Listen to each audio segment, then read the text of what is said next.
سیدنا علی المرتضیٰ رضی اللہ تعالی عنہ کی پیدائش ہوئی تو روایات میں آتا ہے کہ وہ آنکھیں نہیں کھولتے تھے۔ حضور مبارکباد دینے گئے اور اپنے بھائی کو دیکھنے گئے تو ان کی والدہ حضرت فاطمہ بنت اسد رضی اللہ تعالی عنہا نے کہا، بیٹا پیدا تو ہوا ہے لیکن پریشانی یہ ہے کہ آنکھیں نہیں کھولتا۔ تو آقا کریم علیہ السلام نے اپنا لعاب حضرت علی المرتضیٰ کے منہ میں ڈالا تو مولا علی نے آنکھیں کھول لی۔ گویا سیدنا علی المرتضیٰ رضی اللہ تعالی عنہ نے آنکھیں کھولی تو پہلا جلوہ رخ والضحیٰ کا دیکھا، اس رخ نور کو دیکھا۔ اللہ اکبر، قربان جائیں سیدنا علی المرتضیٰ کی آنکھوں پر، جس کا پہلا نظارہ رخ محبوب تھا، اور پھر بچپنے کی عمر حضور کی قربت میں، حضور کی صحبت میں، حضور کی تربیت میں بسر ہوئی۔ آقا کریم علیہ السلام جب اللہ کے حکم سے اعلان نبوت فرمایا تو سیدنا علی المرتضیٰ رضی اللہ تعالی عنہ نے ایمان لانے والوں میں سر فہرست اپنا نام لکھوایا، اور آقا کریم علیہ السلام کے ساتھ پھر ہر محاذ پہ کھڑے ہوئے نظر آئے۔ سیدنا علی المرتضیٰ فرماتے ہیں کہ رسول رحمت نبی اکرم صلی اللہ علیہ وآلہ وسلم نے ارشاد فرمایا کہ اے علی، تیری مثال حضرت عیسیٰ کی ہے۔ حضرت عیسیٰ کا ماجرا یہ تھا کہ ان سے دو طرح کے لوگوں کا معاملہ ہوا اور دونوں گمراہ ہوئے۔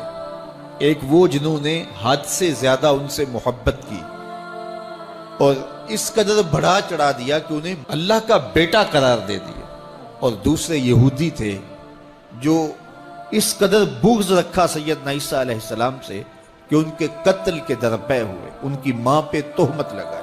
سیدنا علی المرتضیٰ فرماتے ہیں کہ میرے حضور نے فرمایا تیری مثال بھی حضرت عیسیٰ کی، تیرے معاملے میں آ کر بھی دو لوگ برباد ہوں گے، ایک محبت کی وجہ سے برباد ہوں گے، ایک بغض کی وجہ سے برباد ہوں گے۔ ایک محبت میں ایسے افراط کریں گے، اس قدر محبت میں تجاوز کر جائیں گے، حد سے بڑھ جائیں گے کہ وہ کہیں گے تیرے بارے جو نہیں کہنا چاہیے۔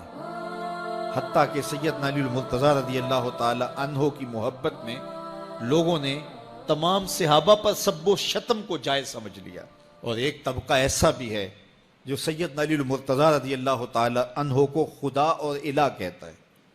یہ نصیری سیدنا علی المرتضیٰ رضی اللہ تعالی عنہ کو الہ کہتے ہیں، علی اللہ کا نعرہ لگاتے ہیں۔ ایک طبقہ محبت میں تجاوز کر کے اس قدر جو ہے وہ سیدنا علی المرتضیٰ کے بارے میں اعتقاد قائم کرتا ہے کہ وہ گمراہی کے گڑھے میں جا گیا، اور ایک طبقہ وہ ہوگا جو تیرے ساتھ بغض رکھ کے برباد ہوگا۔ سیدنا علی المرتضیٰ رضی اللہ تعالیٰ عنہ کا نام بھی گوارا نہیں ہوگا۔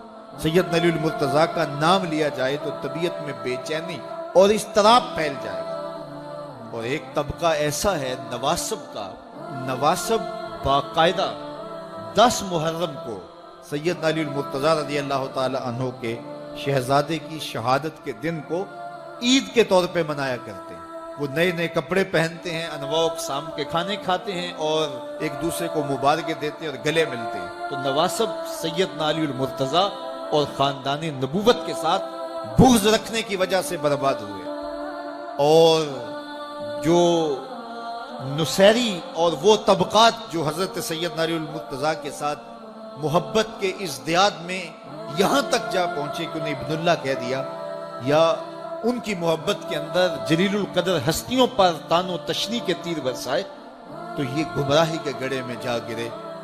تو میں کہتا ہوں انہیں مبارک ہو جو سیدنا علی المرتضیٰ رضی اللہ تعالیٰ عنہ کے ساتھ وہ پیار کرتے ہیں جو شریعت اسلامیہ، شریعت بیضا کا تقاضا ہے، جس سے رسول اللہ کی آنکھیں بھی ٹھنڈی ہوتی ہیں، اصحاب رسول کی آنکھیں بھی ٹھنڈی ہوتی ہیں، اور اہل بیت رسول کے دلوں کو بھی قرار پاتے ہیں۔ اہل بیت نبی کے گھر والے ہیں، اور صحابہ نبی کے در والے ہیں، ہم کہتے ہیں گھر والوں تمہیں بھی ہمارا سلام اور در والوں تمہیں بھی ہمارا سلام. کتنے لوگ تھے جو ہمارے ساتھ چلتے ہوتے تھے. آپ ذرا اپنے ذہن پہ زور دیں. بچپن کے دوست، کلاس فیلوز، کاروباری ساتھی، گلی محلے کے لوگ، رشتہ دار، اعزاء و اقربا، آباء و اجداد، اور کتنے لوگ آپ کے مخالفین، معاندین، یہ ساری ایک فہرست ذہن میں لائیں تو ایک دم خیال پڑتا ہے فلاں بھی چلا گیا، فلاں بھی چلا گیا. کوئی سال کے بعد اچانک کوئی بات یاد آتی ہے تو یاد آ جاتا ہے، کوئی 6 ماہ کے بعد یاد آتا ہے. کئی ایسے لوگ ہیں کہ سال ہا سال بعد یاد، ہاں وہ بھی ہوتا تھا. مٹی کا رزق بن گئے، قصہ پارینہ بن گئے. کہانی تو اتنی سی ہے نا، جو اکڑ اکڑ کے چلتے تھے آج وہ مٹی کا رزق بن گئے. جو اپنے بدن پہ چٹکی مٹی بھی نہیں پڑنے دیتے تھے آج ان کے کفن بھی تار تار ہو گئے. حضرت غوث اعظم فرماتے ہیں قبرستانوں میں جا کے دیکھو کیسے کیسے حسینوں کی مٹی خراب ہو رہی ہے. اللہ اکبر. بدن خاک میں مل گئے، ہڈیاں چور چور ہو گئی، ریزہ ریزہ ہو گئی. قبروں کے نشان بھی مٹ گئے، کتبے بھی ٹوٹ گئے. مٹ گیا مشتاق دل سے رنگے یاد رفتگاں. پھول مہنگے ہو گئے، قبریں پرانی. کون کسی کو یاد کرتا ہے؟ اور اسی طرح ہم مل کے مٹی کا رزق بننے والے ہیں، لیکن کوئی ایسا کام چھوڑ جائیں گے، اپنے رب سے جڑ جائیں گے، اپنے رب کے بندوں سے جڑ جائیں گے، رسول کریم کے دامن کو تھام لیں گے تو پھر موت بھی مرنے نہیں دے گی. پھر سر خرو اور سر بلند ہوں گے، پھر عزتوں کے تاج سروں پہ رکھے جائیں گے، وقار کی مسند پہ بٹھائے جائیں گے. فقیر نام تنا دا باؤ، قبر جنہ دی جیوے ہو. پھر قبروں پہ بھی چراغاں ہوگا جب ہم ان سے جڑ جائیں گے. تو یہ مختصر زندگی کی تمام تر لطافتوں کے حصول کے ساتھ گزرنی چاہیے. کتنے نوجوان ہیں جنہوں نے اپنی توبہ کو مؤخر کیا تھا بڑھاپے کے لیے اور آج قبرستانوں میں دفن ہیں. آپ جا کے قبرستانوں میں دیکھیں، وہ سوچتے تھے کہ ابھی تو جوانی ہے، جوانی سے لطف اندوز ہو لیں، بڑھاپے میں توبہ کر لیں گے. لیکن بڑھاپا نہیں آیا، موت آ گئی. موت تو برحق ہے، یہ تو آ کے رہنی ہے، لیکن بڑھاپا لازمی نہیں ہے کہ ضروری آئے. حضرت امام غزالی نے ایک بڑی خوبصورت بات لکھی. فرماتے ہیں معاشرے میں نظر دوڑا کے دیکھو، زیادہ بچے ہیں، زیادہ جوان ہیں یا زیادہ بوڑھے ہیں؟ تو کہا آپ کو بچے زیادہ ملیں گے. ہر گھر میں دیکھ لیجئے، بچے زیادہ ہوں گے، جوان ان سے کم ہوں گے، بوڑھے ان سے کم ہوں گے. تو اگر بوڑھے تھوڑے ہیں، جوان زیادہ ہیں، تو غزالی فرماتے ہیں پھر بات سیدھی سیدھی ہے، بڑھاپے تک کوئی کوئی پہنچتا ہے، زیادہ جوانی میں چلے جاتے ہیں. اور کہا کہ اگر جوانوں سے بچے بھی زیادہ ہیں تو پھر اس کا مطلب بھی سیدھا سیدھا ہے کہ جوانی تک سارے نہیں پہنچتے، بہت بچپن میں چلے جاتے ہیں. غرہ کس پہ، ناز کس پہ، غرور کس پہ، تکبر کس پہ؟ تو یہ مختصر زندگی جو اللہ کی امانت ہے، اس کو اللہ کے نام پہ گزارو. جو بیت گئی وہ بیت گئی، وہ تو منہا ہو گئی زندگی سے. وہ مجھے رات سے کچھ لوگ میسج بھیج رہے ہیں کہ آج 16 مارچ ہے اور آپ کا پیدائش کا دن ہے، مبارک ہو. اللہ سب کو جزا دے.